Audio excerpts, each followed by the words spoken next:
একটানা ৭২ ঘন্টা free fire game, তাও আবার না খেয়ে না ঘুমিয়ে। এরপর হাসপাতালে ভর্তি।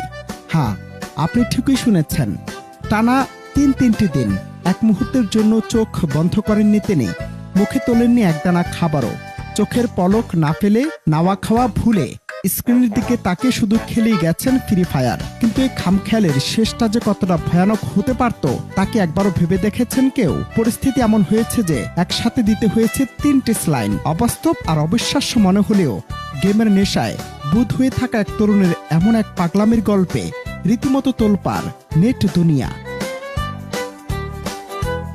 ঘটনাটি ঠিক যখন 3 দিন পার হলো তখনই ভাঙলো তরুণের সে গেমের ঘোর। ততক্ষণে শরীরের উপর দিয়ে বয়ে গেছে এক বিশাল ধকল, শরীর পুরোপুরি ভেঙে পড়ে আর মাথায় শুরু হয় তীব্র অসহ্য যন্ত্রণা। এতক্ষণ ধরে ঘরের কোণে ছেলে কি করছিল তা কিছু বুঝে উঠতে পারছিল না পরিবার। কিন্তু যখনই তারা জানতে পারলো টানা 3 দিন ছেলে না ঘুমিয়ে না খেয়ে শুধু গেম খেলেছে, মুহূর্তে বদলে গেল ঘরের